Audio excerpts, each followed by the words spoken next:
जय श्री राम।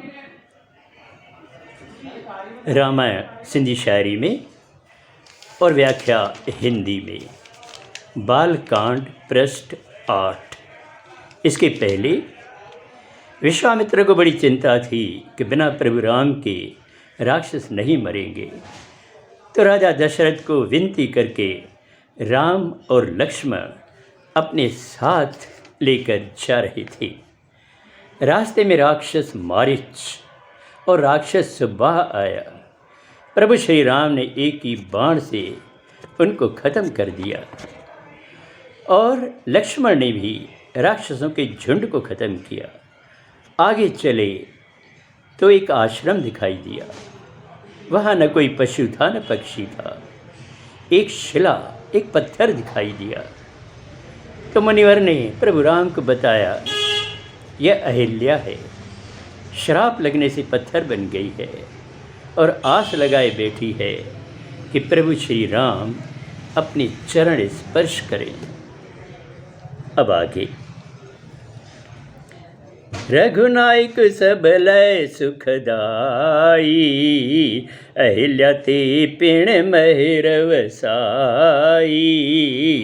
चरण लगाया श्राप मिटे थो, उनके असली रूप मिले थो। प्रभु श्री राम तो सबके लिए सुखदाई है। उन्होंने अहिल्या पे भी कृपा की और अपना चरण लगाया तो उनका श्राप मिट गया और उसको असली रूप मिल गया। निठन अंबन जो गुलशन न्यारो, हर सुख नींदड़ वणदड़ प्यारो। विश्वामित्र उतराय बुधाई, रण जुगाए तेर घुराई। थोड़ा आगे बढ़े तो वहाँ एक सुंदर बगीचा दिखाई दिया जहाँ आम के पेड़ लगे हुए थे और बड़ा प्यारा लग रहा था। विश्वामित्र ने अपनी राय बताई कि हे प्रभु, यहाँ रहना उचित होगा। जी मुनिवर राम चयुआ, साण मुनि ने उतरहण कयुआ। विश्वामित्र जी आमद थिया, राव जनक के खबर पईया। श्री राम ने मुनिवर को कहा जी, और सभी मुनियों के साथ वहाँ रहने लगे।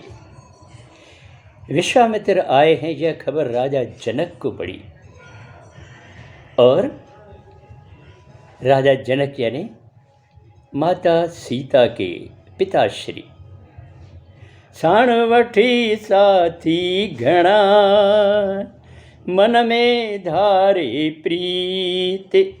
मिलन हल्यो मुनिराज सा, राजा खुश इन रीत। राजा जनक अपने साथियों को लेकर और मन में बड़ा प्यार धारण किए हुए मुनिराज से मिलने चले। राजा बड़े खुश थे।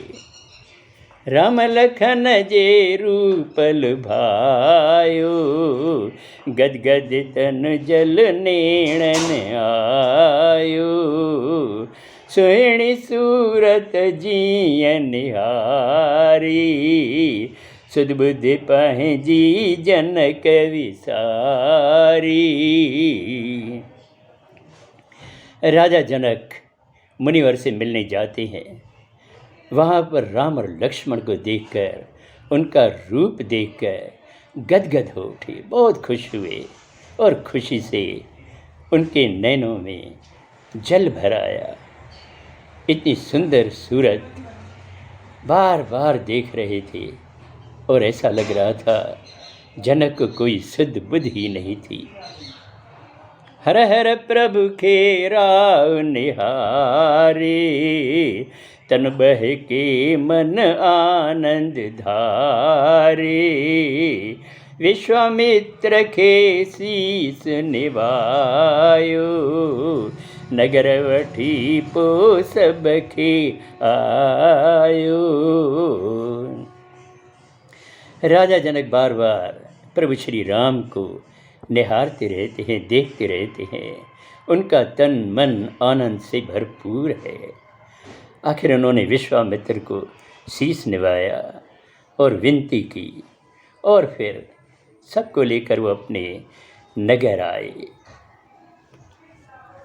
आगे अगले सोमवार को। जय श्री राम।